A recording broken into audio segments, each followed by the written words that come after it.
Friends, मैं फ़तह खान आप लोगों का फ़तह की पाठशाला में स्वागत करता हूं।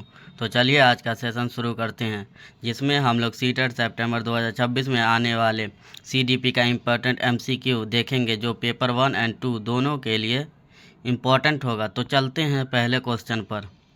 पियाजे के अनुसार वस्तु स्थायित्व की अवधारणा किस अवस्था में पूरी तरह विकसित होती है? ए. संवेदीगामक अवस्था के अंत में, बी. पूर्व संक्रियात्मक अवस्था, सी. मूत्र संक्रियात्मक अवस्था, डी. औपचारिक संक्रियात्मक अवस्था। तो इसका सही उत्तर होगा ए. संवेदीगामक अवस्था के अंत में। Next question. वाइगोत्स्की के निजी वाक का मुख्य कार्य क्या है? ए. दूसरों से बात करना, बी. आत्मनियमन और समस्या समाधान, सी. भाषा सीखना, डी. समय बिताना। तो इसका सही उत्तर होगा बी. आत्मनियमन और समस्या समाधान। अब चलते हैं नेक्स्ट क्वेश्चन पर।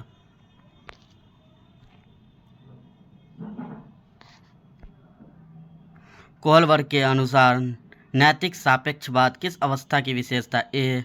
दंड और आज्ञाकारिता, बी. सामाजिक अनुबंधन अभिविन्यास, सी. अच्छा लड़का लड़की अभिविन्यास, डी. सार्वभौमिक नैतिक सिद्धांत। तो इसका सही उत्तर होगा बी. सामाजिक अनुबंधन अभिविन्यास। नेक्स्ट क्वेश्चन पर चलते हैं। पियाजे के सजीववाद का उदाहरण है? ए. बच्चा मानना कि चंद्रमा उसका पीछा कर रहा है, बी. बच्चा गिनती सीखना, सी. बच्चा कहानी पढ़ना, डी. बच्चा चित्र बनाना। तो इसका सही उत्तर होगा ए. बच्चा मानता है कि चंद्रमा उसका पीछा कर रहा है। नेक्स्ट क्वेश्चन पर चलते हैं। NEP 2020 के अनुसार बाल बाटिका किस आयु वर्ग के लिए है? ए. 3 से 6 वर्ष, बी. 6 से 8 वर्ष, सी. 0 से 3 वर्ष, डी. 6 से 11 वर्ष। तो इसका सही उत्तर होगा ए. 3 से 6 वर्ष। अब चलते हैं नेक्स्ट क्वेश्चन पर। NEP 2020 में शिक्षण का माध्यम कक्षा 5 तक क्या रखने की सिफारिश है? ए. अंग्रेजी, बी. मातृभाषा या स्थानीय भाषा, सी. संस्कृत, डी. हिंदी अनिवार्य। तो इसका सही उत्तर होगा बी. मातृभाषा या स्थानीय भाषा। नेक्स्ट क्वेश्चन पर चलते हैं। समावेशी कक्षा में सहपाठी सहयोग का मुख्य लाभ है? ए. शिक्षक का कार्य कम होना, बी. सामाजिक कौशल और स्वीकृति बढ़ाना, सी. केवल दिव्यांग बच्चे को फायदा, डी. समय की बचत। तो इसका सही उत्तर होगा बी. सामाजिक कौशल और स्वीकृति बढ़ाना। अब नेक्स्ट क्वेश्चन पर चलते हैं। गार्डनर के अनुसार अंतः व्यक्ति बुद्धि का अर्थ है? ए. दूसरों को समझना, बी. स्वयं को समझना, सी. गणित में तेज होना, डी. भाषा में निपुणता। तो इसका सही उत्तर होगा बी. बी होगा इसका सही उत्तर। इस क्वेश्चन का सही उत्तर होगा बी. स्वयं को समझना। जिज्ञासा किस प्रकार की अभिप्रेरणा है? ए. बाहरी अभिप्रेरणा, बी. आंतरिक अभिप्रेरणा, सी. नकारात्मक अभिप्रेरणा, डी. सामाजिक अभिप्रेरणा। तो इसका सही होगा जिज्ञासा है आंतरिक अभिप्रेरणा। अब चलते हैं नेक्स्ट क्वेश्चन पर। पोर्टफोलियो मूल्यांकन का मुख्य उद्देश्य है? ए. केवल अंक देना, बी. समय के साथ बच्चे की प्रगति दर्शाना, सी. तुलना करना, डी. फेल पास तय करना। तो इसका सही उत्तर होगा बी. समय के साथ बच्चे की प्रगति दर्शाना। अब नेक्स्ट क्वेश्चन पर चलते हैं।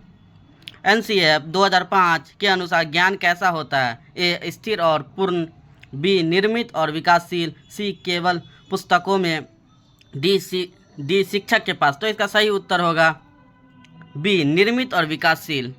अब चलते हैं नेक्स्ट क्वेश्चन पर।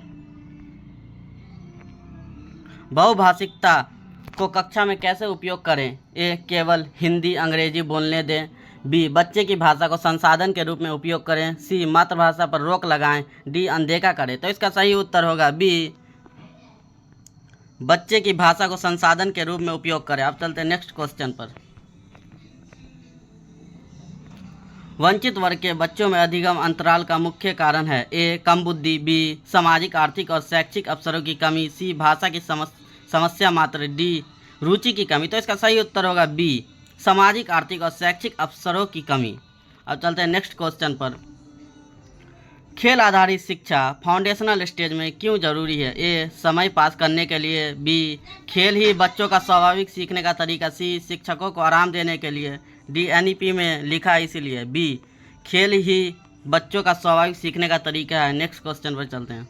सामाजिक निर्माणवाद के अनुसार ज्ञान का निर्माण होता है। ए शिक्षक द्वारा दिया जाता है, बी सामाजिक अंतःक्रिया और अनुभवों से, डी केवल रटने से, डी जन्मजात होता है। तो इसका सही उत्तर होगा सामाजिक अंतःक्रिया और अनुभवों से। तो आज का सेशन कैसा लगा? अगर अच्छा लगा तो लाइक करें, शेयर करें, कमेंट करें। बाय।